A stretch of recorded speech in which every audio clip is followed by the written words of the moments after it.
Thank you for joining us at my first ever episode of Access today on Panople TV. And I have my very first guest, and I'm happy to say it's Cherie Johnson. Y'all might know her from Punky Brewster, the best friend of Punky, and also Maxine on Family Matters, a Laura friend, and a thousand other things you may know her from. But thank you. Welcome. How are you doing today? Thank you so much for having me. What he didn't tell you is I've been bugging this man for like a half an hour because, telecommunication wasn't working like it's supposed. Right. Hey, but we got it all together now. We got it together. So other than that, you said it was raining out there? It is. California is supposed to be sunny and beautiful. Yesterday it was 90 and today it's storming. Oh, hey. This is what it is, Tony. It never rains. Tony done lied to some people and they believe me. Right. So tell me, what's been going on the last couple of years? I guess to catch up with you. The last couple of years in my personal life, I had my first child. Okay. I birthed a daughter, and I've just been working. You might not see me as much as used to in front of the camera, but I'm also producing films now. How is it to be a mother? Man, being this little girl's mom is the best choice I've ever made in my life. Oh, I bet. Yeah, she's really introduced me to a side of myself that I never knew. I've spent 34 years concentrating on my career, so I've never really spent a lot of time at home. Right. And I'm loving it. I'm like the Black Martha Stewart all of a sudden. I'm cooking 3 times a day and cleaning. We're doing arts and crafts and stuff, and I was blessed with a beautiful, gifted child. So it makes the journey just that much more fun. Oh, okay. And I know people use the term child actors, but you were pretty much only a child during the Punky Brewster stage, but you was like in your 20s as Maxine, right? Yeah, I was in my mid-20s, with a little cheerleading skirt on, pretending to be a teenager still. Okay, so that child actors really don't fall with you because a lot of times they doing it for a while, like the majority of their younger years on straight up, but people just won't let it go. For some reason, they still called me a child star. I don't know. I'm 40 and I'm still working, so I think it's kind of weird. Well, you don't look 40. Thank you. You look pretty young still. You still look like Maxine. So thank you. I remember. I keep myself fresh-faced, and don't go through all the hoopla. The more makeup you wear, the more drugs you do, the more you drink. Right. Oh, most definitely. You got to stay away from all that. Yeah, the older it makes you look. So besides acting, what else have you been getting into? The past 15 years, I've been writing. Okay. How's that been going? I love it. I wrote my first film called I Do, I Did. And after I wrote my film, I felt like I didn't get my whole story out. There was so much more to tell that I couldn't do in that hour and 20 minutes that they gave me. Okay. That it led me to write my first book. And writing it's always been a passion of mine, but to be able to write your story and other people be able to get it, right. And then you can have a conversation about what was going on in your mind with other people has been awesome. Okay. So I am 5 novels in. 5? Yeah. Wow. So it's been an easy journey for you. It's been a great journey for me. I think everybody's welcoming, and I'm shocking some people because a lot of the audience who watched me grow up are the people who are buying my books. Okay. And they're like, oh, but that's not I don't think I'm writing what they expected to come from who they think is the girl next door. Right. So some of my books, like Peaches and Cream, has taken them on a journey of another side. And I won't say that my books are all about me, but you have to kind of know about the life that you're writing about, right? Right. So I think that journey is really kind of tripping people out. Okay. So what is, you said Peaches and Cream, so that's your last book that you've written? My last book that I actually wrote wasn't a novel. It's called Stupid Guy Diaries. Oh, okay. And I wrote that book because so many people were like, you're on the brink of 40, why are you not married? And I wanted them to understand that, growing up on TV, people call you the child star forever. It's not, who do you date? Right. The little boys who watched you growing up doesn't really make for an easy relationship because they're too busy trying to, get me to be Maxine. And I'm trying to see that I'm Cherie. That's my job. That's not who I am. And don't they get on your nerves where they still trying to associate you with that character? Well, it's weird. Okay. You know, it's kind of like people don't understand that's my job. I get paid to be her, but I'm not her. Right. And a lot of men get caught up with, you know, I'm thankful. Right. Kind of like their TV crush or their little girlfriend on TV in their heads, and they can't get that out of their head when they meet the real person. Right. So it makes it kind of hard. So I wrote a book about that so people could actually understand some of my dates and how they went and why they didn't go very far. Okay. Oh, wow. That sounds like a good read. So when you write your novels, you say that you take them from your life, or are you trying to take that and transition that into film and write more films and produce more? I don't know. Because when I say they're loosely based off of people that I know in films, I think I have two different audiences. Okay. My audience that reads a lot, they're avid readers. They're not into TV. And then if those characters are going to stick with me, like I love Peaches. It's my character from Peaches and Cream. But 20 years from now, I don't know if I want people calling me Peaches. Peaches was wow. Okay, gotcha. You know, so I don't know. I think it's kind of, for me, it's two separate things. It's like film and TV is my marriage. Okay. Because it's my security and it's my foundation and what I've been used to. And then writing my books is pretty much therapy. Oh, okay. Gotcha. So it's like my mistor.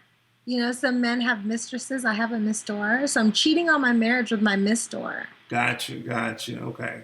I understand that. And it's making my marriage stronger.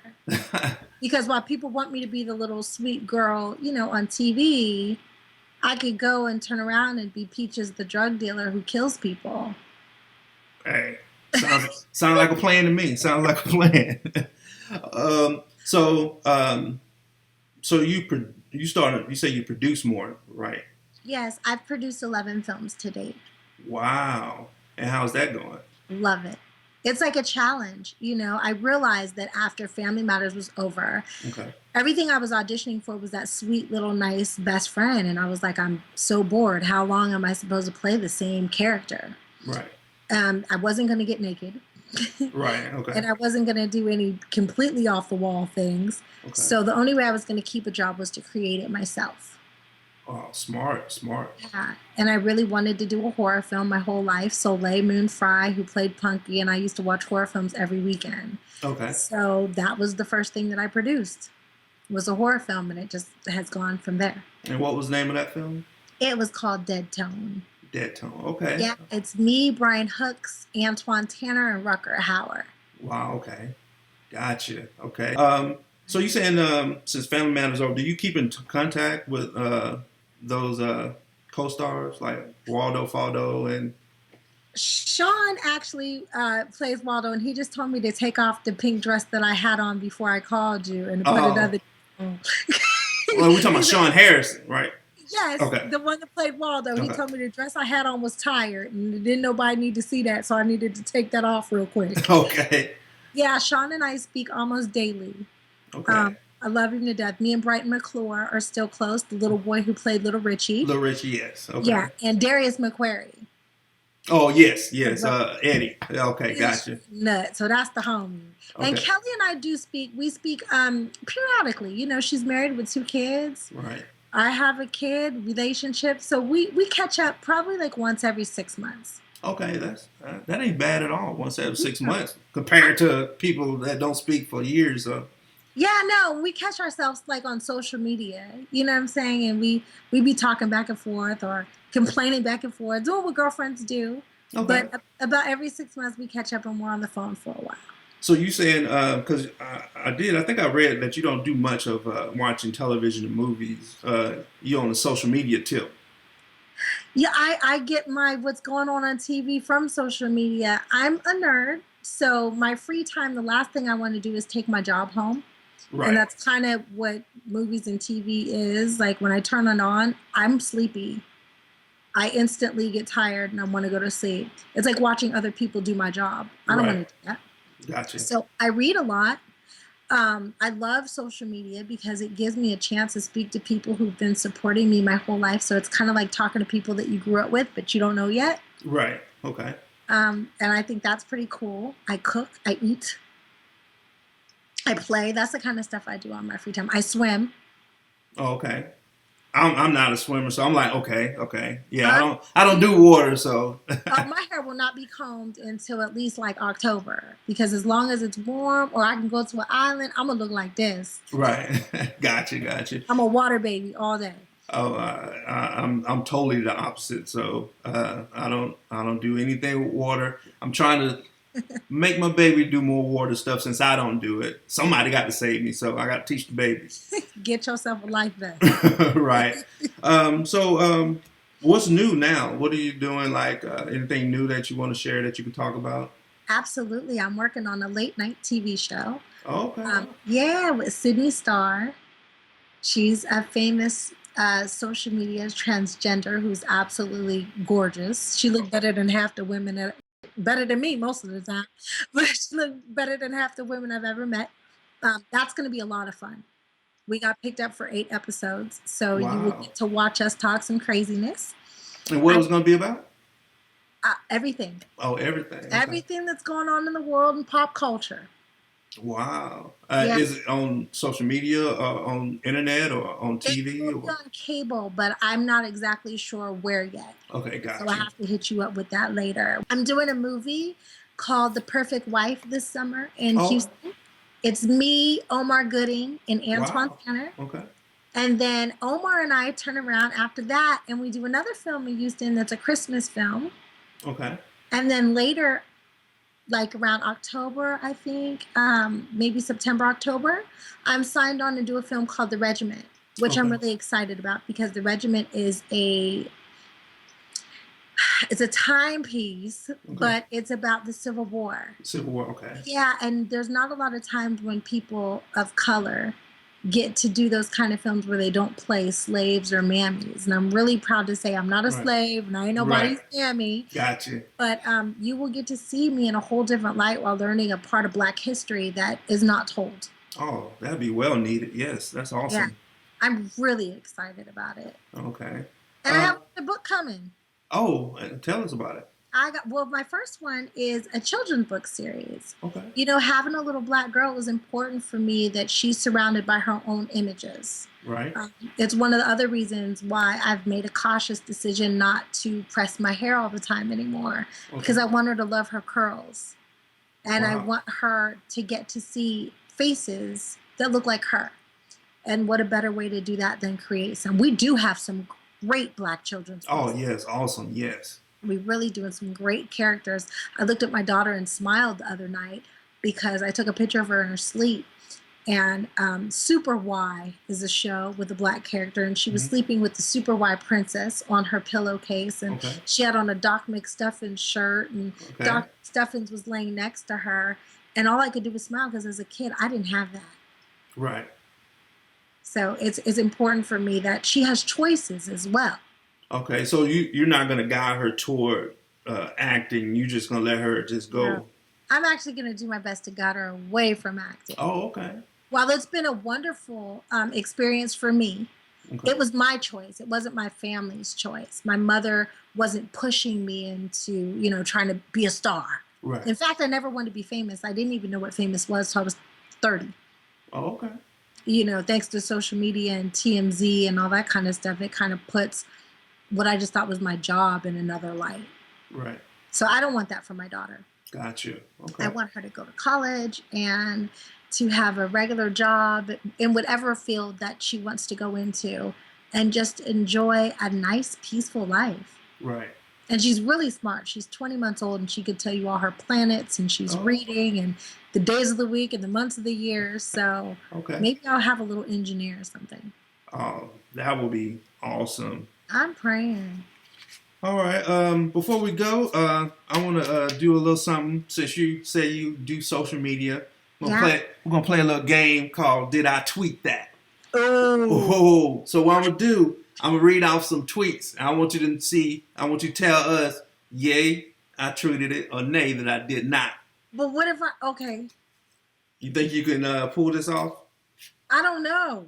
Because I just talk sometimes. I don't remember everything I say. So, yeah, let's go. Okay. All right. We're going to go with the first one. Let's go.